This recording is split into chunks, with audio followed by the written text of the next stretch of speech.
तो अब देखिए next part, question number 56।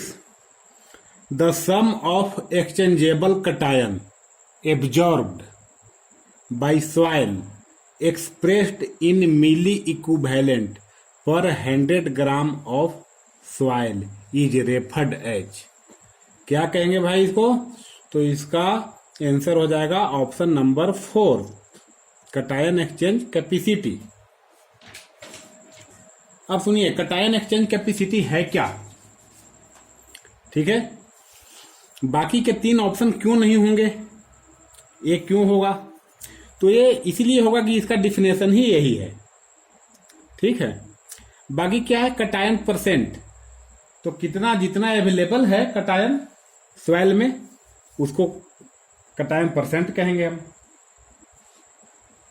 Percentage के हिसाब से निकाल लेंगे। उसके बाद कटायन एक्सचेंज। तो कटायन एक्सचेंज तो कटायन को अदल बदल करने की प्रक्रिया को कटायन एक्सचेंज कहेंगे। लेकिन 100 ग्राम सॉइल में जब आ जाएगा यही कटायन एक्सचेंज, कब? जब 100 ग्राम सॉइल रहेगा तब कटायन एक्सचेंज कैपेसिटी कहेंगे। ठीक है, और एक्सचेंजेबल कटायन किसको कहेंगे? Option number 3। तो जो कटायन एक्सचेंज होने के काबिल रहेंगे, एक्सचेंज होने के फॉर्म में रहेंगे, या जिसको सॉइल एक्सचेंज कर सकता है उसको एक्सचेंजेबल कहेंगे।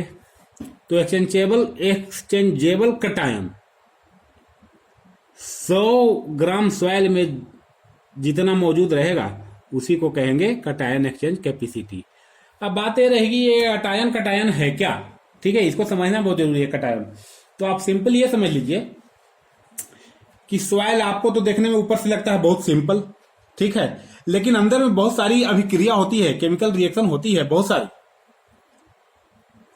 जिसको हम सॉइल केमिस्ट्री कहते हैं। ठीक है ना, ऐसे देखने में आपको सिंपल लगेगा लेकिन सिंपल होता नहीं है। अगर सॉइल केमिस्ट्री ना होता तो आप जैसे यूरिया डाल देते हैं, यूरिया अलग अलग भागों में विभक्त होके और प्लांट के लिए न्यूट्रिएंट का काम करता है। डीएपी डाल देते हैं भाई, डीएपी मान लीजिए कि यहीं रख दीजिए ना प्लास्टिक में, और प्लांट उस पर रख दीजिए, तो प्लांट लगेगा? नहीं लगेगा। सॉइल में ही क्यों लगता है? कुछ ना कुछ कारण होता है, अंदर में कुछ ना कुछ रिएक्शन तो होता है ना। तो वही बात है। एक कटायन एक्सचेंज कैपेसिटी आपको पता होना चाहिए कि सबसे ज्यादा क्ले सॉइल में होता है, और जैसे जैसे साइज बढ़ेगा सैंड की ओर तो घटता जाएगा। सैंड में देखते हैं कोई प्लांट होता है? नहीं होता है, क्योंकि वो इनर्ट है, उसमें कुछ एक्टिविटी ही नहीं होता। तो सबसे ज्यादा क्ले सॉइल में होता है। इसका एक्सप्लेनेशन लिखा है, ठीक है ना। एक्सप्लेनेशन में देखिए क्या क्या लिखे हैं। इससे 2-3 क्वेश्चन पूछे जाते हैं एकदम फ्रिक्वेंटली आस्क। एक तो चलिए ये अभी पूछ ही दिया, दूसरा ये पूछेगा कि कटायन एक्सचेंज कैपेसिटी का यूनिट क्या होता है? तो यूनिट होता है मिली इक्विवेलेंट, ठीक है ना। ठीक है, उसके बाद किस सॉइल में सबसे ज्यादा होता है? तो क्ले सॉइल में होता है। कटायन किसको कहते हैं? तो पॉजिटिवली चार्ज आयन को कटायन कहते हैं। जैसे कैल्शियम पर प्लस, कैल्शियम डाइवैलेंट है ना, इसके आउटर मोस्ट ऑर्बिट में 2 इलेक्ट्रॉन हैं, दोनों निकल जाते हैं तो 2 को प्लस है। उसी तरह मैग्नीशियम भी डाइवैलेंट है। सोडियम सिंगल वैलेंट है। इलेक्ट्रॉनिक कन्फिग्रेशन, इलेक्ट्रॉनिक विन्यास देखेंगे तो पाएंगे कि सोडियम और पोटेशियम सिंगल है। तो ये सब पॉजिटिव है। कटायन मतलब होता है धनायन। कटायन का हिंदी क्या होता है? धनायन। ठीक है, तो समझ गए। तो ये सब होते हैं पार्टिकल, इन्हीं कटायन क्ले पार्टिकल पर कटायन होते हैं, और वही क्ले पार्टिकल पर कटायन होने के कारण ही उसमें न्यूट्रिएंट, वही कटायन को आप समझ लीजिए कि न्यूट्रिएंट है। वही न्यूट्रिएंट तो प्लांट लेता है ना, K+, sodium plus, potassium plus, magnesium plus, A+, ये सब धनायन के रूप में मौजूद होते हैं, और इनको प्लांट को दे सकता है सॉइल। देने की प्रक्रिया को तो ही एक्सचेंज करना कहेंगे ना। इसीलिए कहते हैं कटायन एक्सचेंज कैपेसिटी किसमें ज्यादा है? तो क्ले सॉइल में ज्यादा है। कटायन सब में हो सकता है, लेकिन एक्सचेंज करने की कैपेसिटी क्ले सॉइल में सबसे ज्यादा है। ठीक है, तो ये हो गया, इसका ऑप्शन 4 सही हो जाएगा। अब देखिए क्वेश्चन नंबर 57 कहता है, bridging action in tubewell can be broken by answer हो जाएगा option number 2, developing well by surging. ठीक है, अब समझ लीजिए कि ब्रिजिंग एक्शन होता क्या है। तो ब्रिजिंग एक्शन मेरे स्टूडेंट लोग आपको मैं ऐसे बता सकता हूं। देखिए, ये मान लीजिए पूरा सॉइल है, अंडरग्राउंड वाटर में हमने ट्यूबवेल डाल दिया। ये ब्रिजिंग एक्शन कहां से क्वेश्चन है पता है आपको? ट्यूबवेल से क्वेश्चन है, जब एक्यूफर में ट्यूबवेल डाला जाता है। ठीक है, तो ट्यूबवेल डाल दिया आपने। अब देखो बच्चा, क्या होता है कि नीचे परफोरेटेड होता है। ठीक है, तभी नहीं इससे पानी इसमें आता है अंदर, इधर से इधर, इधर से इधर। ठीक है, पानी आता है। इधर आपका सॉइल मटेरियल है जिसको फॉर्मेशन मटेरियल कहते हैं। ठीक है, पहले तो आप ट्यूबवेल मतलब बोरिंग धंसा दिए, किसी तरह जो है गड्ढे में धंसा दिए, तो इसको तो ट्यूबवेल को बोर करना कहते हैं, ट्यूबवेल को बोर करना। अब एक टर्म आता है ट्यूबवेल डेवलपमेंट, या जिसको कहते हैं वेल डेवलपमेंट। वेल डेवलपमेंट क्या है हमेशा पूछा जाता है, एक क्वेश्चन भी पूछा जाता है, वेल डेवलपमेंट क्या है। तो आप लोगों को ये लगेगा कि बोरिंग धंसाने की प्रक्रिया को, इसको अंदर गाड़ने की प्रक्रिया को डेवलपमेंट कहते हैं। नहीं, ऐसा नहीं, इसको बोरिंग कहते हैं। वेल डेवलपमेंट कहते हैं ये जो जालीदार पाइप है इसके चारों तरफ से महीन पार्टिकल को, महीन छोटे छोटे पार्टिकल को बाहर निकालना, किसी भी तरह बाहर निकालना, और बड़े बड़े पार्टिकल को, कोरस पार्टिकल को इसके साइड में फिट करना। ठीक है, ताकि महीन पार्टिकल इसके अंदर न जाए, पाइप के अंदर न जाए। इसको कहते हैं वेल डेवलप, ट्यूबवेल डेवलपमेंट या वेल डेवलपमेंट। ठीक है, bridging action in tubewell can be broken by, broken मतलब तोड़ा जाता है या रोका जाता है। तो इसमें एक प्रक्रिया होता है ब्रिजिंग का। इसमें क्या होता है, इस बड़े बड़े कोरस में ना छोटे छोटे पार्टिकल भी जाकर के जाम कर जाते हैं। जब हम ओवर पंपिंग करते हैं, काफी तेज पानी निकालते हैं, तो इससे क्या होता है ना कि बड़े बड़े पार्टिकल, छोटे छोटे पार्टिकल इन पार्टिकल के बीच में जाकर के जाम कर जाते हैं और रास्ता को रोक देते हैं। ब्रिजिंग मतलब होता है पुल, होता है ना पुल, ब्रिजिंग का मतलब पुल बनाना। तो छोटे छोटे पार्टिकल का पुल बन जाता है जिससे कि पानी नहीं जाता है। तो इसको कैसे हम ब्रोक कर सकते हैं, कैसे रोक सकते हैं?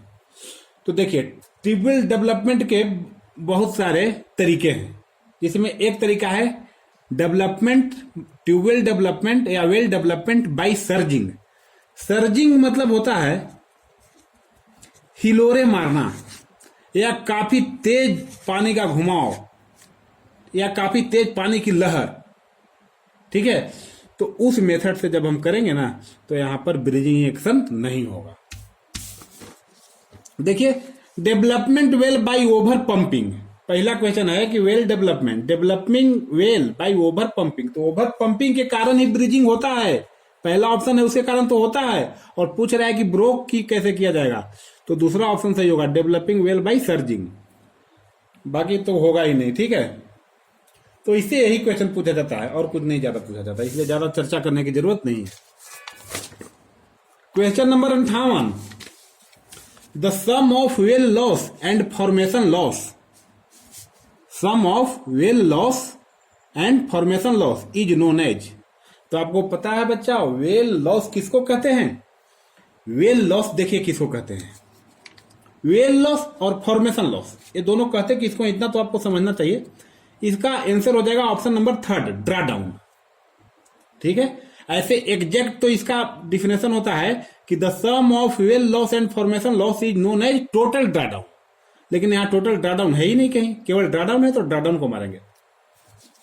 अब वेल लॉस होता क्या है, तो देखिए हमने आपको बताया कि ये क्या है, यहां से जालीदार पाइप है, यहां तक तो सही था पाइप, यहां के बाद जालीदार है, इसे पानी अंदर जाएगा, पानी अंदर जाएगा तो यहां पर अवरोध तो उत्पन्न होगा ना, कुछ तो अवरोध होगा उत्पन्न, यहां से इधर आएगा तो पाइप लगा है, पाइप के सिरे से टकराएगा तो फ्रिक्शन होगा। ठीक है, इसी अवरोध को, इसी रुकावट को वेल लॉस कहते हैं। ठीक है ना, ये पाइप जो जालीदार पाइप है भाई, बीच बीच में छेद है ना, उसके बीच बीच में पाइप का पार्ट भी तो है, तो वो तो अवरोध क्रिएट करेगा, ऑब्स्ट्रक्शन क्रिएट करेगा। तो इसके द्वारा जो पानी का एनर्जी जो बर्बाद हो रहा है यहां पर आने में, इसको कहते हैं वेल लॉस। और दूसरा है फॉर्मेशन लॉस। अब देखिए यहां पर अगर केवल पानी इधर भरा होता, केवल पानी, मिट्टी होता ही नहीं, मिट्टी बालू होता ही नहीं, इधर भी केवल पानी होता तो पानी आराम से चला जाता। लेकिन केवल पानी है नहीं, फॉर्मेशन मटेरियल भी है। फॉर्मेशन मतलब सॉइल फॉर्मेशन मटेरियल। तो सॉइल फॉर्मेशन मटेरियल भी पानी को इधर जाने से कुछ ना कुछ तो ऑब्स्ट्रक्शन क्रिएट करेगा ही करेगा। तो इसी को कहते हैं फॉर्मेशन लॉस। तो इन दोनों के वजह से ही क्या हम पानी निकालते हैं ऊपर, तो क्यों नहीं जैसे ही ऊपर निकाले वैसे ही यहाँ का यहाँ सारा पानी इसमें घुस गया, फिर लेवल का लेवल बराबर ही रह गया। ऐसा नहीं होता है ना। जब हम पानी निकालते हैं तो ये लेवल नीचे आता है। क्यों? क्योंकि जितना निकालते हैं उतना इधर से आ नहीं पाता है। इसलिए नहीं आ पाता है कि कुछ नुकसान है यहाँ पर स्क्रीन के द्वारा, कुछ सॉइल के द्वारा। इसीलिए दोनों को कहते हैं टोटल ड्रॉडाउन, दोनों के सम को। Next question number 59। The most common method of land levelling design is. तो ये सिविल इंजीनियरिंग का पार्ट है, ठीक है ना। इसमें ज्यादा हमारा औकात भी नहीं है, थोड़ा बहुत बता सकते हैं सारे को, लेकिन ज्यादा नहीं। एक कोर सिविल इंजीनियरिंग का पेपर है, the most common method of land levelling. ठीक है, हम लोग तो केवल खेत में लैंड लेवलिंग करते हैं, फसल उपजाने की विधि से। लेकिन वो लोग क्या करते हैं, पुल बनाने के लिए, ब्रिज बनाने के लिए, रोड बनाने के लिए, हर तरह का। तो लेकिन इतना आपको पता है, इतना हर जगह पूछेगा कि कौन कौन से मेथड है। तो plane method, profile method, plan inspection method और कंटूर एडजस्टमेंट। इसमें सबसे सिंपल और वर्सेटाइल प्लेन मेथड है। तो इसका आंसर हो जाएगा plane method. Most commonly use method plane method. Option number 4 सही है। ठीक है, अब ये देखिए क्वेश्चन नंबर 60। ये 60 बहुत इंपॉर्टेंट क्वेश्चन है। ये दो तरह से घुमा के पूछता है। ठीक है, दो तरह से घुमा के, यहाँ नहीं, यहाँ 3 तरह। एक तो ये खुद ही क्वेश्चन हो गया, देखिए खुद ही क्वेश्चन के रूप में आप मिला है आपको। तो एक ए हो गया, दूसरा ए वाला हो गया, और तीसरा ए वाला हो गया। है क्या? The ratio of equivalent depth of drainage water. कहता है द रेशियो ऑफ, रेशियो, तो रेशियो का मतलब कि कोई एक चीज अंश में होगा और कोई एक चीज हर में होगा। तो ऊपर में क्या कहता है, equivalent depth of drainage water. Equivalent depth, देखो बच्चा ध्यान रखना, इक्विवेलेंट लगा है, केवल डेप्थ ऑफ ड्रेनेज वाटर नहीं है, इक्विवेलेंट है। इसका कंसेप्ट अलग है। इसका कंसेप्ट ड्रेनेज का कोई क्वेश्चन आएगा ना, होगा आउट इक्वेशन, उसमें हम बताएंगे कि इक्विवेलेंट डेप्थ का, इक्विवेलेंट वर्ड का यहाँ क्या मीनिंग है। तो ध्यान यही रखना है कि केवल डेप्थ नहीं समझना है। हम भी जब शुरू में समझते थे केवल डेप्थ, और हम गलत करके आ जाते थे। सारे लोग लगभग वही समझते हैं, जिनको नहीं केयर करके बताया जाएगा। इक्विवेलेंट डेप्थ होना चाहिए, ठीक है। और इक्विवेलेंट डेप्थ का कंसेप्ट ही अलग है। तो equivalent depth of drainage water, किस वाटर का? ड्रेनेज वाटर का। और नीचे, तो नीचे में इक्विवेलेंट नहीं आएगा, नीचे में आएगा डेप्थ ऑफ इरिगेशन वाटर। इन्हीं के रेशियो को हम लीचिंग रिक्वायरमेंट कहते हैं, ठीक है ना। तो ये जो फार्मूला लीचिंग रिक्वायरमेंट का है, एक और फार्मूला है लीचिंग रिक्वायरमेंट का, एल आर बराबर, इधर क्या लिखे हम, तो electrical conductivity of irrigation water. Irrigation इसमें ऊपर आ जाएगा, इरिगेशन वाटर। इसमें इरिगेशन वाटर हर में आया था डिनोमिनेटर में, इसमें आ जाएगा न्यूमिनेटर में, बटा electrical conductivity of drainage water. समझ गए? तो ये दो फार्मूला हमेशा पूछा जाएगा आप, हमेशा, ठीक है। और एक चीज हो जाएगा लीचिंग रिक्वायरमेंट किसको कहते हैं, ठीक है ना, पूछ दिया ना। कहां पर है? हाँ, equivalent depth, ratio of equivalent depth and depth of irrigation water is called leaching requirement. तो लीचिंग रिक्वायरमेंट है क्या, तो आप समझ जाइए। लीचिंग मतलब होता है पानी का नीचे चला जाना, पानी का नीचे जाना, ठीक है, नीचे ले जाना सॉइल सरफेस के अंदर। तो सॉइल सरफेस के अंदर पानी को ले जाना है, रिक्वायरमेंट मतलब जरूरत, और लीचिंग मतलब नीचे जाना है। तो कितनी पानी की जरूरत है, तो ये लीचिंग रिक्वायरमेंट की जरूरत कब पड़ती है? ये तब पड़ती है जब आपका सॉइल क्षारीय हो जाता है, सॉइल में साल्ट का मात्रा अधिक हो जाता है।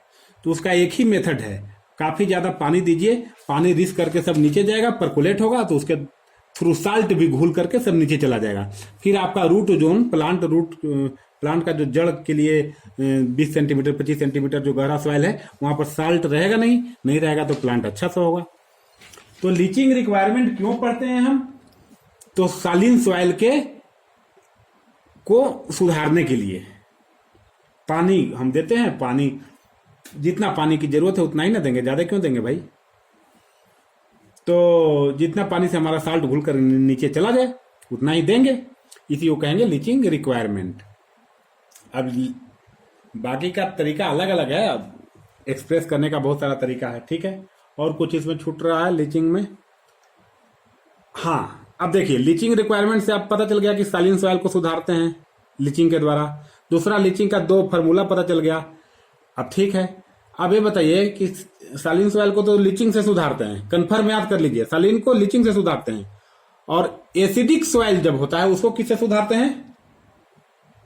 तो उसको लाइम से। ये भी पूछ देगा, acidic soil is reclaimed by, कैसे सुधारा जाता है? तो लाइम से। और एक होता है बेसिक सॉइल, तो उसको कैसे सुधारा जाता है?